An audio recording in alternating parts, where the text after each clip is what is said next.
Hey everyone, welcome to my channel. My name is Missy. I'm a first-time mom of a now 13-month-old baby, and in this video I'm going to be talking to you about my postpartum.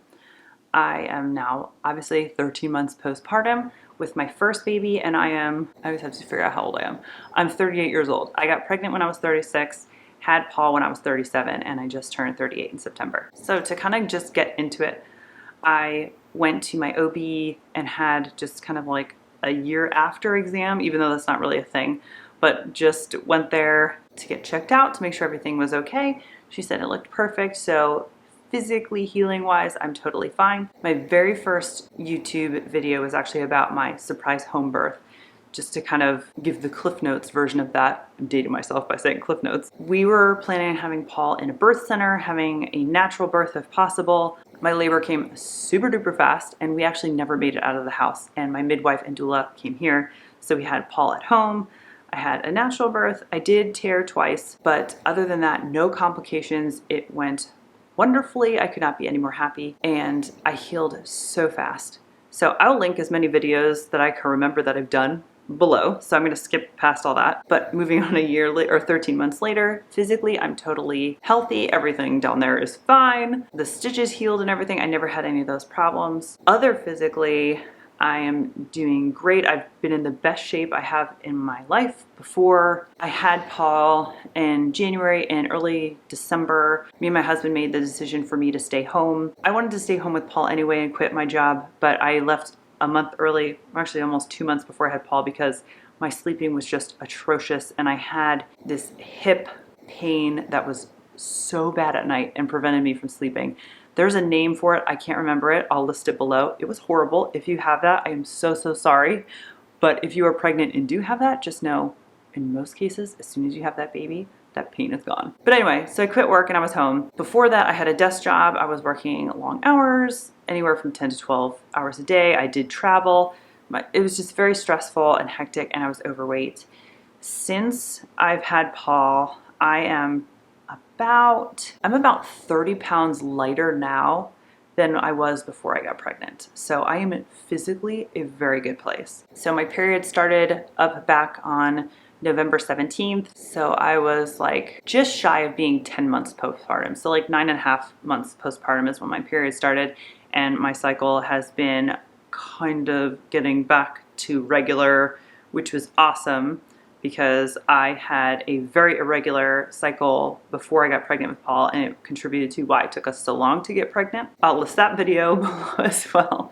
But I'm kind of hovering around 34, 35 days, which when we went on metformin to get pregnant, that's where my body was going, was like 35-day cycle. So I'm guessing that's normal for me, my new normal. Energy-wise, keeping up with Paul is so much easier since I lost a lot of that weight. I know everybody will tell you that if you lose weight, it just helps in so many areas. But for me, it's just been like life-changing. Like I can get on the floor, sit on the floor and play with him, and that's what I want to be doing. So losing all that weight just has been amazing. And I didn't do anything. I was very lucky. I did breastfeed Paul, and your metabolism is just crazy when you're breastfeeding. But I really think it just had to contribute to me being a lot less work stress. I didn't have work stress anymore. I wasn't sitting all day. I literally was sitting at a desk almost the entire day and would snack because I was bored. So I kind of just cut that out of my life just with my new life as being a stay-at-home mom, and the weight just kind of like flew off. I'm hoping it stays off. I'm also trying to stay super active. I do yoga all the time for stretching. I do a lot more walking than I used to. My life was just a lot more sedentary. Is that a word? I didn't move a lot, and I do now. So there's that. Baby number 2, we are talking about. So being postpartum over a year, my midwife told me and my husband to wait at least a year to let my uterus and everything kind of just fully recover before we tried again. So obviously it's been a year. We've been talking about it. We haven't started trying just yet, but maybe in the late spring, early summer, we'll start trying. We were kind of just timing it, honestly. We didn't want 2 babies to be having birthdays around the same time. So I don't know if that's a weird reason to wait to start having kids, but that's what we're doing. We would love to get pregnant again. I am, like I said, 38. I'll be 39 in September. So I know it's getting more and more challenging. We love Paul. We're so happy with Paul. If we just have Paul, that's amazing. But I would absolutely love for him to have a sibling. So hopefully we will have another baby, maybe, in the future. Okay, so if you have been around my channel for a while, you know that I was diagnosed with postpartum anxiety and postpartum PTSD. So I'm going to talk about those two topics now. They're both really sensitive, so if you don't want to hear about that, I understand. Thank you so much for watching. I'll see you next time. But if you're interested in that, that's where I'm going now. So, like I said, I was diagnosed with postpartum anxiety a long time after I had Paul. I started going into therapy in July and August. So before that, from January to July, I pretty much just suffered through, and I don't recommend that for anybody. The second you need help, you should go get help. I pretty much just waited to get help out of fear of kind of opening up to a new therapist. I've been in therapy before. It's never like a super pleasant experience in the beginning. So I was kind of laziness, procrastinating, fear was prevented me from getting help quicker. And I really regret not getting help quicker. So as a background, I have suffered from depression and anxiety pretty much all my life. I did go to therapy and took medication from my teen years to about college.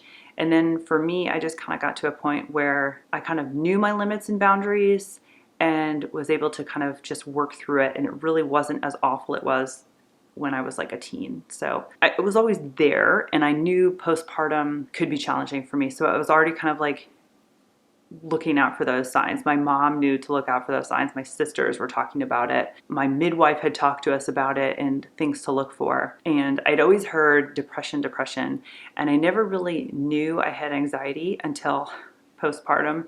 And I started talking about things with my therapist, and she'd be like, oh, well, that's anxiety.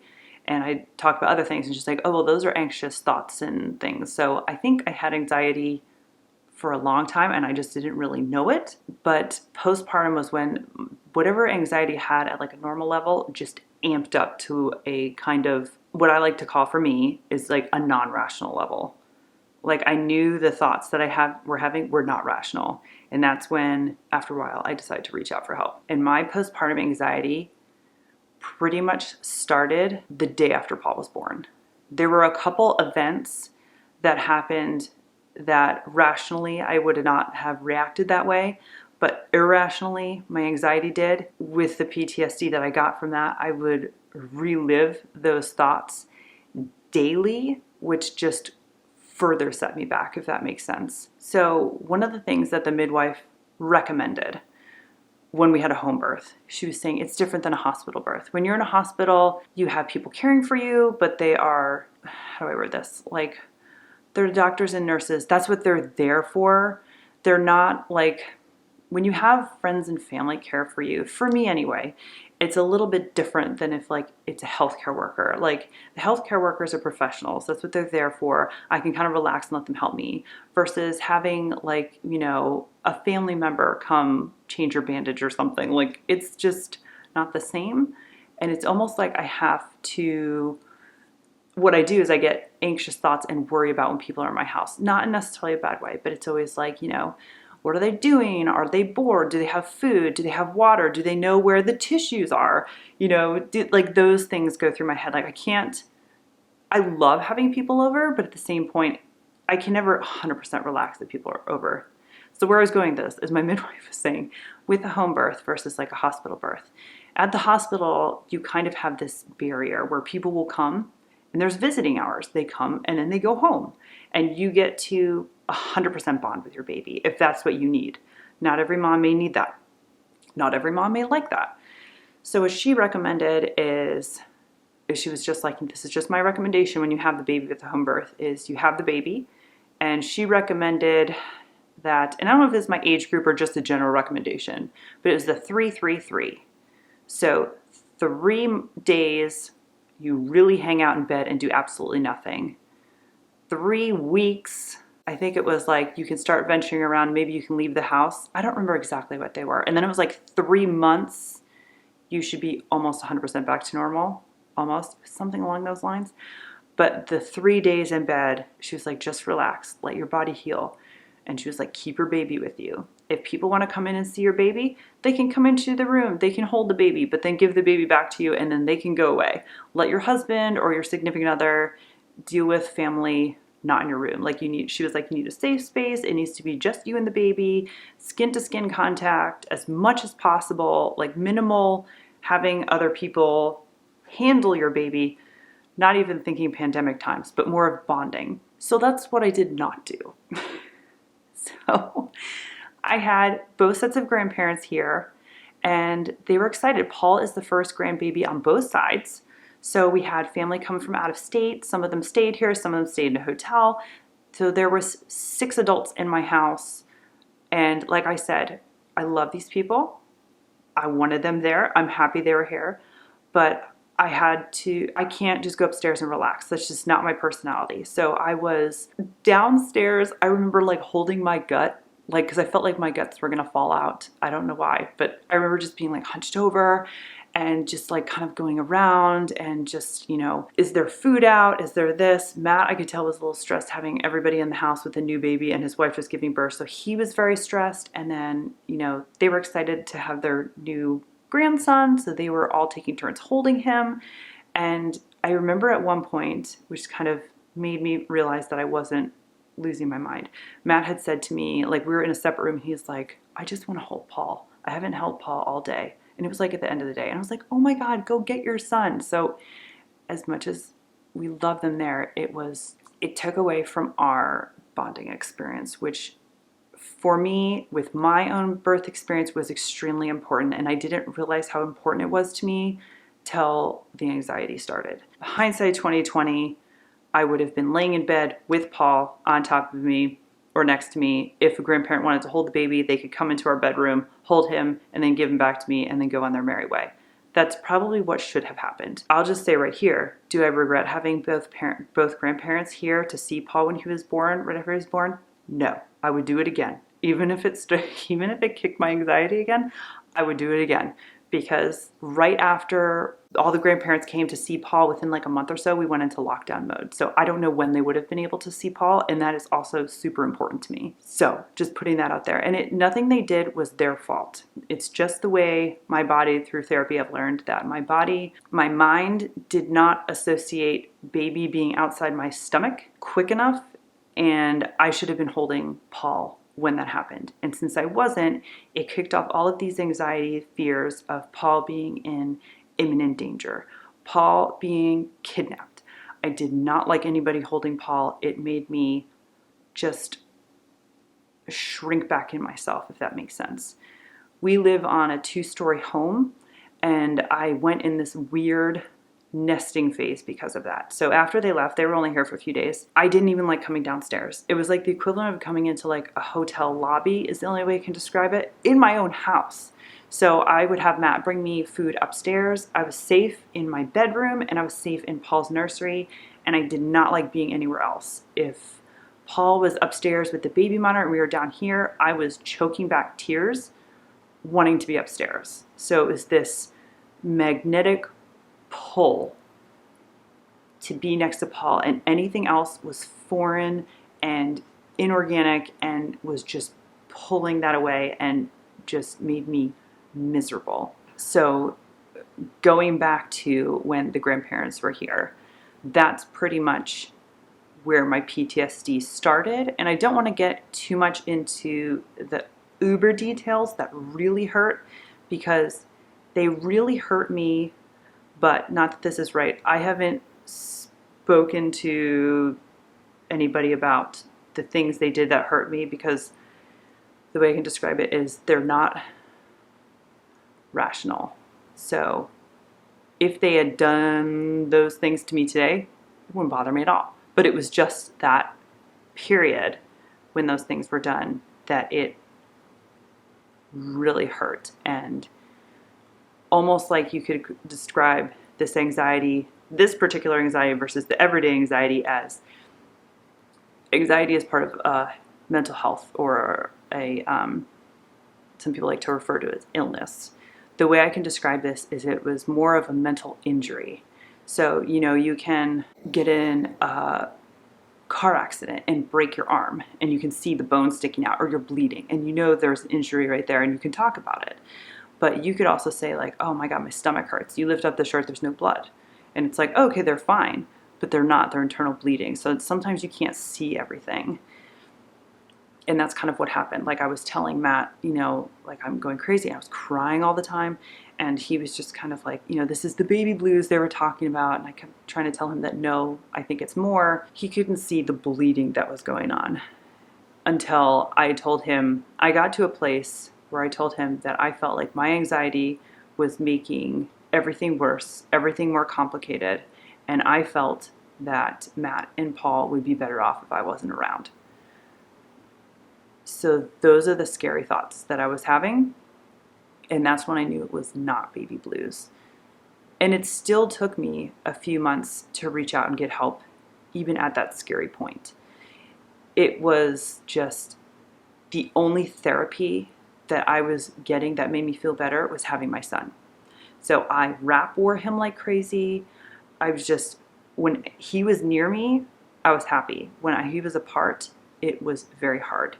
So at nighttime when he would sleep even just feet from us, it was very hard for me to relax and sleep. I was like micro waking up at night, like every 15 minutes checking him to make sure he was there. I have reoccurring nightmares that something happened, that someone came and took him, or, I don't even know, like a tree would fall in our house and hit him.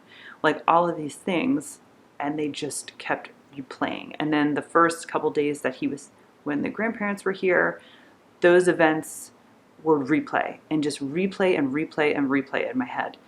Like they happened like just minutes ago. Once I went into therapy in July and she kind of classified that as anxiety, I immediately felt better just to have a name and knew that I wasn't just going crazy. And another thing, it's like so hard to talk about because I feel like it's so selfish, but this feeling of just being discarded and not wanted or needed after birth was something else that I struggled with. So when you're pregnant, I was pregnant before the pandemic hit. And you go out and people are just like, you look gorgeous.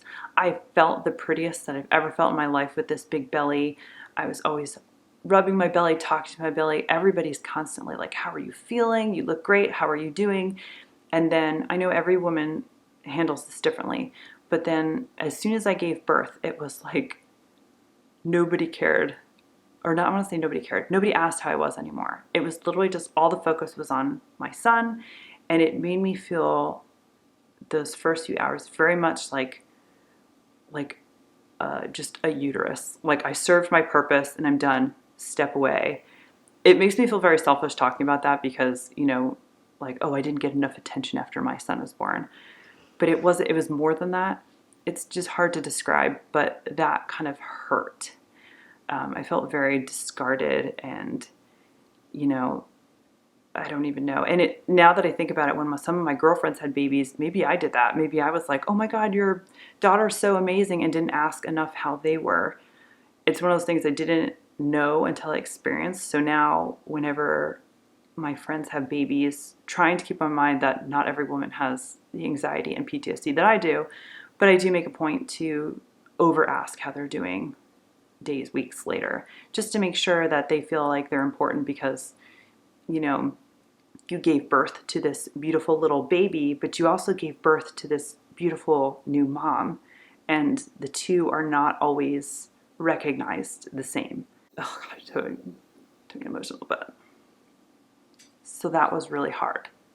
So a combination of that and then the little separations that I got with Paul made this agoraphobia come into play, which I've never had in my life. And it was very weird. With the pandemic happening, I was able and still am able to use the pandemic as an excuse as to why I don't go places. But it doesn't really, for me, have anything to do with COVID. It's the amount of stress I go through to get out of this house is crazy. And it starts a couple days before. I have to do math in my head of an appointment time and when I need to leave our house. And I do that math in my head thousands of times with this fear that I'm not going to leave on time. And then I pack everything, make sure I have everything, getting everything in the car. And then if I have to travel somewhere alone, is Paul going to cry? What am I going to do? What if I forget something? I just get so worked up and stressed. For example, last week, even now 13 months later, I went to my girlfriend's who lives an hour away and got very stressed and was driving to her house. And she's basically my sister. I love her to death. Could not wait to see her.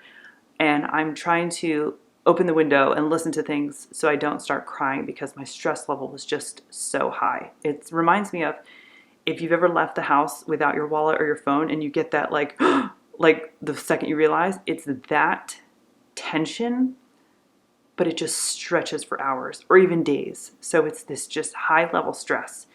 And everything was fine. Paul was fine. I got there and had an amazing time. I was so happy to see her and her new little baby. Then we came home and I was stressed to get home. Not as stressed going there, more relieved to get home. And then once we got home, that was on a Tuesday. It was followed by a 2 or 3 day depression. So I'm still working on it. It's getting better, but I've definitely made a long way from the very beginning. I'd say the first 8 weeks were really bad. I did not like leaving the house. If I left the house, there was a lot of crying involved. I only left the house if Matt came with me, and luckily he had a lot of time during the first few weeks that Paul was born, but it was very hard, and I could not imagine having to do that by myself. The things that I started to do to help myself besides reaching out for therapy were things like, as soon as I got cleared for exercise, I think that was like 8 weeks, I started walking, and that did help a lot. Getting outside, getting in the sun. So I think at that point, Paul was taking 2 naps. One of the naps I tried to get in his stroller or buggy. He had like a bassinet type thing. So I would walk him and he would fall asleep. And I would walk as far as I could physically handle in the beginning and slowly like stretch to, I was walking about 3 miles a day, every day. Probably why I lost so much weight. But I don't do that anymore because he doesn't sleep on walks, but there was a long period of time, probably for about 6 months, where I did that every day. And then I started incorporating yoga, which helps reduce my anxiety with the stretching, the controlled breathing. For me, that really helps. I also have 2 books that my therapist recommended that I started reading in August, which are interesting. One of them is, of all things, an anxiety book for teens. I'll put it right here. It's very helpful just because it gives you the layman terms for anxiety. Like if you read an anxiety book for adults, some of it is very medical, psychological, or psychology type terminology, which just, so this book kind of like just breaks it down and makes it easier for the average person to understand what anxiety is, methods you can use. It is very geared towards a teen mind, but it's interesting. So I like that one. And then there's another one for a postpartum workbook, which also then just breaks down postpartum anxiety, depression, PTSD, and kind of talks about it. It gives you workbook activities to do to help kind of understand what's going on. I'll leave that one right here as well.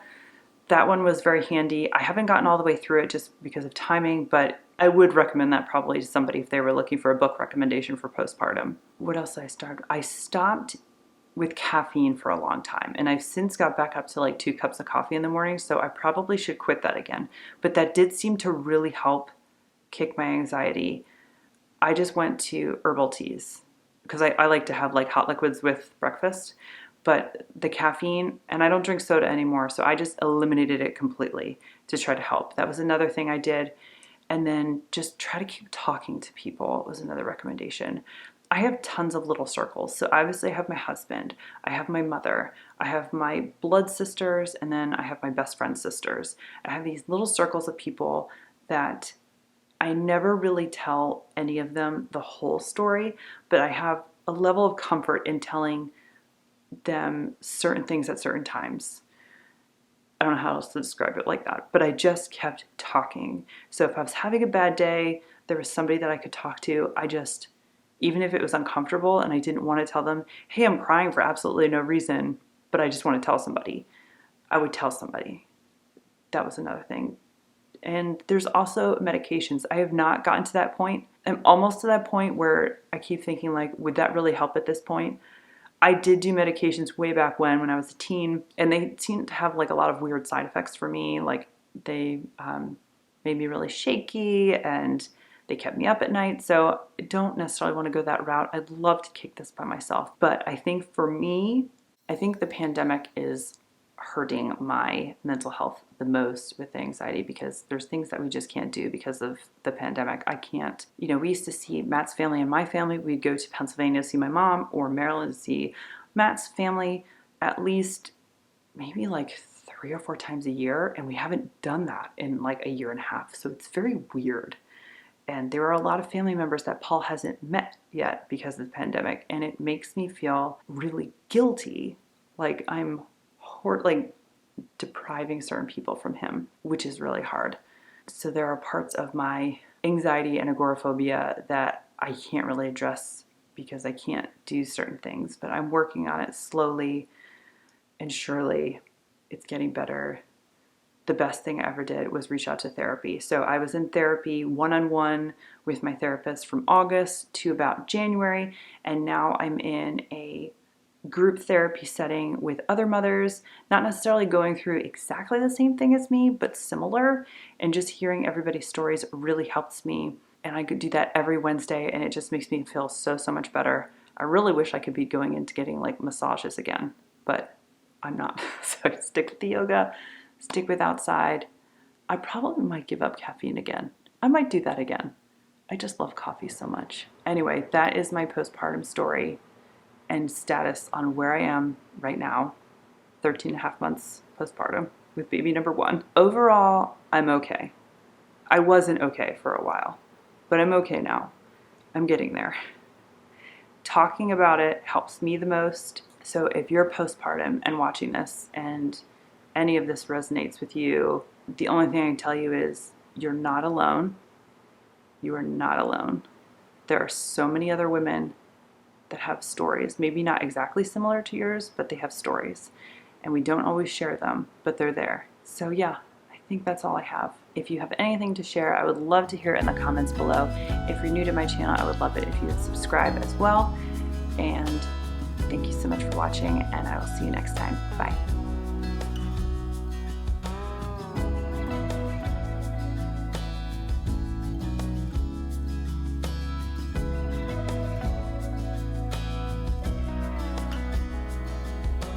Lately I have had trouble sleeping, so I stay